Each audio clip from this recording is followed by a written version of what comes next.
Salut tout le monde, bienvenue dans votre horoscope pour la semaine. Donc, on va parler de la semaine du 8 au 14 mars. Pour revenir un peu sur la semaine dernière, ça a vraiment été une semaine assez intense. Donc, c'était le mouvement de Mars dans le signe du Gémeaux. Donc, il sortait enfin du Taureau. Je me suis dit que ça serait comme vraiment plus léger, puis on aurait un peu plus le goût de faire des choses. Sauf que ce que je me suis rendu compte, c'est que on a été longtemps. Ça a duré à peu près 6 semaines là, que Mars était en Taureau. Puis c'était un peu lourd, c'était un peu lent, puis il n'y avait pas grand-chose qui se passait. Puis on dirait que c'est difficile de repartir la machine. C'est comme si là, on passait de OK, j'ai rien fait. Puis là, on passe à OK, mais là, il y a plein de choses que je veux faire, mais comme, tu sais, comme si on était un peu raqué. Fait que je pense que ça va continuer de se développer. Ça a été un long passage dans le Taureau, donc ça va prendre un certain temps, quelques jours pour revenir. Pour vraiment s'habituer puis se réapproprier l'énergie du Gémeaux. Mais je pense que, somme toute, ça va quand même faire du bien. Alors, cette semaine, on a quand même beaucoup d'énergie de poisson. Tu sais, on est dans la saison du poisson. Donc, il y a vraiment un amas planétaire qui va se ramasser là cette semaine. Fait que ça va être une semaine assez dreamy, assez créative, un peu où est-ce qu'on a envie de se perdre un peu dans nos idées. Il va y avoir une pleine lune aussi en poisson le 13. Et puis, enfin, Mercure va recommencer à bouger. Fait que ça, un peu comme le passage de Mars en Taureau vers le Gémeaux, Mercure, il y a toujours une période où est-ce que la planète doit se réhabituer ou doit reprendre. Donc, oui, elle était plus rétrograde, mais elle est restée stationnée, si on peut dire. Et puis, là, tranquillement, elle va se remettre à bouger, puis elle va continuer d'avancer à travers le zodiaque. Fait que ça aussi, on va le ressentir. Il y a beaucoup de choses. Il y a une certaine légèreté qui s'en vient avec le mois de mars, puis c'est pour ça que ça fait vraiment du bien comparativement à tout ce qu'on a vécu en 2020. Donc, sur ce, on va commencer. Pour le 8 mars, on a la Lune qui est en Capricorne. La Lune, c'est prendre soin de soi, prendre soin des autres, c'est se faire du bien, c'est cocooning, tu sais, c'est vraiment ce genre de mots-là. En Capricorne, c'est pas nécessairement la place où est-ce qu'elle est le plus à l'aise.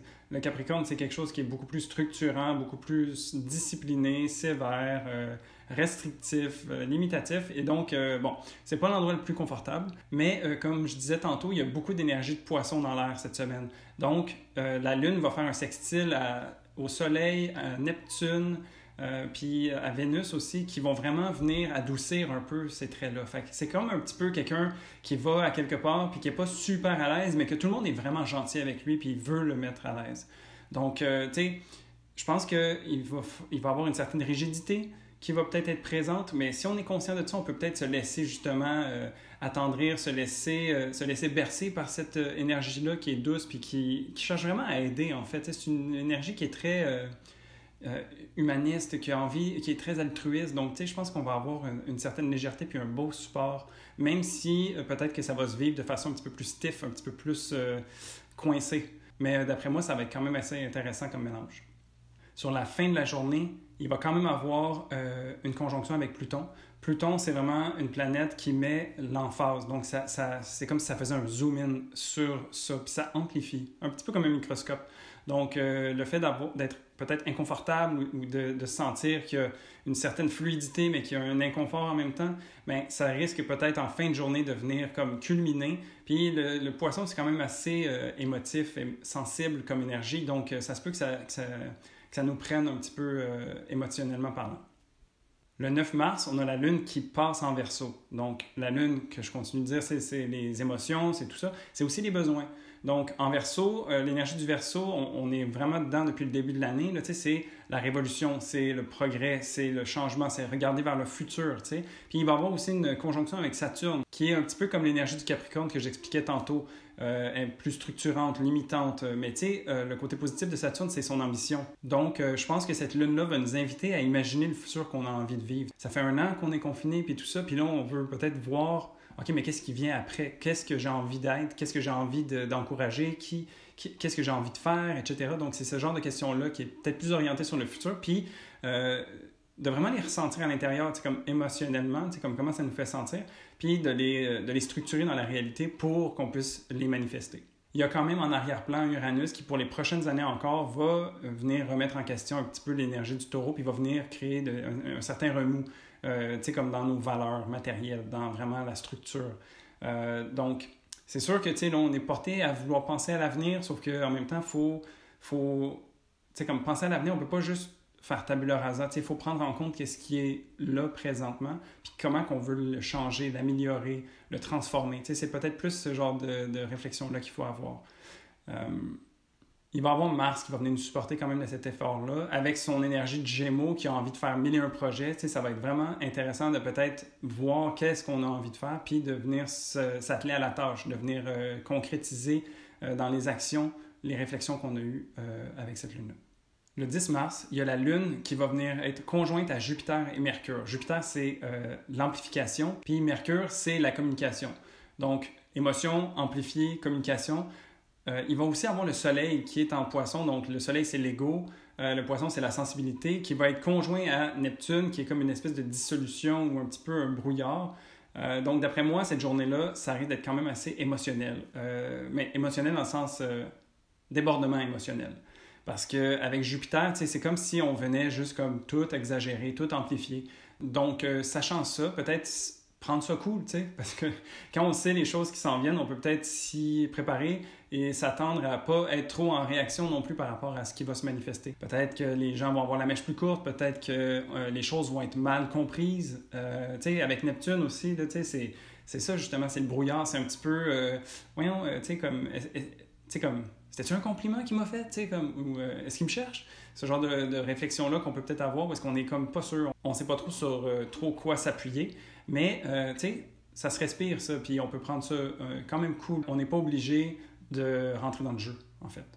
Le 11 mars, la Lune passe en Poisson, donc elle s'en va rejoindre l'amas planétaire qui est en Poisson, fait que avec la sensibilité du Poisson et l'émotionnel de la Lune, on peut sentir que quand même on va être assez sensible, perceptible. C'est comme si un petit peu, peut-être des fois la frontière entre l'autre et soi va devenir un petit peu plus mince, puis on va peut-être ressentir beaucoup plus de choses. Ça peut être fatigant, ça peut être drainant, mais en même temps, si on se laisse bercer à travers ça, là, comme ça nous invite vraiment, là, comme on sort du Verseau où est-ce qu'on vient de réfléchir au futur, mais comme là, c'est vraiment peut-être un petit peu plus vague, un petit peu plus, OK, c'est quoi ma place dans l'univers? C'est un petit peu plus spirituel comme énergie, c'est un petit peu plus intangible. Donc, je pense que, on peut se laisser aller un peu, se laisser bercer dans cette magie-là, parce que, honnêtement, ça fait du bien, des fois, juste de décrocher un peu, de se laisser planer, de se laisser imaginer son monde intérieur, tout ça, là, Par contre, Mars, à la fin de la journée, va faire un carré avec la Lune. Fait que ça va être un peu un reality check. Ça va être genre, OK, c'est cute, mais genre, il y a des choses à faire. Mars, c'est comme... elle est vraiment nerveuse dans le signe du Gémeaux, j'ai l'impression. C'est vraiment comme... OK, j'ai envie de faire tout maintenant. Gémeaux, c'est pas nécessairement celle qui va compléter les choses, mais c'est l'énergie qui va pousser vers l'avant. C'est l'énergie qui va vouloir avancer.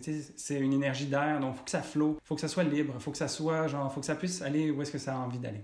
Le 12 mars, on continue un petit peu cette énergie-là de la journée précédente avec vraiment l'amas planétaire où est-ce que là, on a la Lune, Vénus, Neptune, le Soleil qui sont tous en Poisson, tous un à côté de l'autre.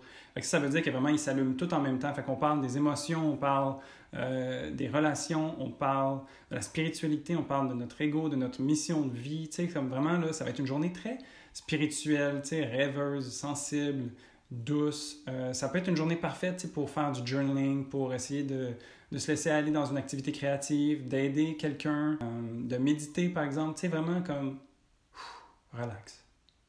Le 13 mars, très très tôt dans la journée, on va avoir la pleine lune en Poisson. Donc on continue cette énergie, comme vraiment d'eau, d'émotion, de sensibilité, de spiritualité. Donc vraiment, ça met l'emphase là-dessus. C'est vraiment un moment qu'on continue, comme les 2 derniers jours d'avant, à être dans cette énergie spirituelle du Poisson. Ça se peut qu'on se sente comme une espèce de dissolution, une espèce de... comme si on se perdait un peu dans ses pensées, dans son imaginaire.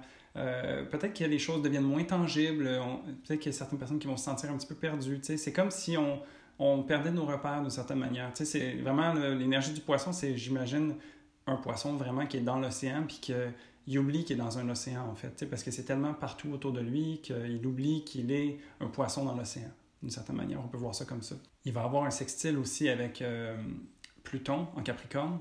Donc, Pluton, comme j'expliquais plus tôt, c'est vraiment comme quelque chose qui va mettre l'emphase, qui va faire grossir. Donc, je pense qu'on va avoir une certaine opportunité de ressentir vraiment ces émotions-là. Il va aussi avoir un sextile avec Pluton qui est en Capricorne. Donc, Pluton qui met l'emphase, qui vient grossir, mettre le focus. Donc, il est dans le signe du Capricorne qui est très structuré, très rigide, tu sais, comme bien ancré dans le matériel. Et puis, il va venir créer des opportunités avec la lune en poisson. Donc, tu sais, c'est un drôle de mix, mais peut-être que ça va venir aussi structurer une sorte d'introspection, tu sais, qui va peut-être rendre les choses un petit peu plus concrètes. Ou peut-être ça va nous mettre aussi en lumière certaines limites qu'on a ou certaines croyances. Tu sais, comme c'est... Pluton aussi, ça va en profondeur, ça va vraiment chercher, tu sais, comme loin, puis ça offre une transformation aussi. Tu sais, c'est une planète qui va initier du changement, où est-ce qu'il va avoir l'idée de la mort et de la renaissance. Donc peut-être qu'il y a ce côté-là qui pourrait se manifester au niveau de la spiritualité. Puis plus tard dans la journée, la lune va passer en bélier. Le bélier qui est comme, contrairement à l'énergie du poisson, une énergie fougueuse, qui fonce, qui a de l'ambition, qui a envie de tout défoncer, qui a envie de bouger puis de partir, tu sais. Donc, avec elle, elle va nous amener ce désir d'émotion forte, de fougue, puis elle va nous rappeler aussi que le printemps s'en vient finalement. Ça va faire du bien. Parce que là, l'hiver commence à peser sur le moral de beaucoup de gens, puis je pense qu'on a envie justement, tu sais, on a envie de sortir dehors, on a envie de pouvoir profiter de son balcon, de pouvoir ouvrir les fenêtres, aller jouer dans un parc. Tu sais, comme on a envie de bouger. Fait que ça, là, cette énergie-là va faire du bien. Puis avec tout le souffle, la légèreté qui se passe en ce moment, mais c'est comme, ça va venir concrétiser ça. Parce que, veux pas, ça s'en vient. Finalement, pour le 14 mars, donc la Lune continue sa charge à travers le bélier, tête première. Tu sais, c'est vraiment l'idée de, ça niaise pas avec la POC, ça fonce. C'est très émotif, donc ça va réagir beaucoup plus. Et puis, ben, il y a un sextile de Mars et de Saturne. Donc ça, ce qui peut être intéressant avec ça, c'est que Mars en Gémeaux, comme j'explique, va nous amener plein d'idées, plein de projets, une envie de faire un paquet de trucs. J'associe souvent ça au papillon, tu sais, comme qui va butiner, là, tu sais, qui va se promener d'une place à l'autre sans nécessairement y aller en profondeur. C'est quelqu'un qui va vouloir initier beaucoup de choses. Puis le sextile de Saturne qui vient structurer tout ça, va venir aider à concrétiser, en fait, l'énergie de Mars en Gémeaux. Donc, je pense qu'il va y avoir un beau mix entre la fougue de la Lune, le désir de Mars de passer à l'action et de structurer tout. Donc, je pense que ça va culminer la semaine sur une bonne note qui va nous amener vraiment vers un nouveau départ, puis qui va continuer avec le temps. Parce que vraiment, on s'en va sur une belle période astrologiquement parlant. Fait que ça va faire du bien. Pour la semaine prochaine, ça va vraiment être les aspects majeurs. Ça va être que Mercure va passer en Poisson. Fait que j'ai hâte de voir ça. Poisson, c'est comme je disais, c'est très dreamy. Puis la communication un peu dreamy. Peut-être que ça va être drôle de voir comment ça va se manifester. Peut-être qu'il va y avoir beaucoup d'incompréhension à voir. Et puis il y a le Soleil qui va passer en Bélier qui vient vraiment annoncer le printemps. Fait que là, ça s'en vient. Alors voilà, ça fait le tour de l'horoscope pour la semaine. J'espère que ça vous a plu. Si c'est le cas, vous pouvez mettre un pouce ou laisser un commentaire. Aussi, vous pouvez me dire en commentaire s'il y a des choses que vous trouvez pas claires ou qui sont peut-être dures à comprendre, puis je pourrais essayer d'élaborer un petit peu plus pour la suite. Donc, merci de m'avoir écouté, puis je vous dis à la semaine prochaine. Salut!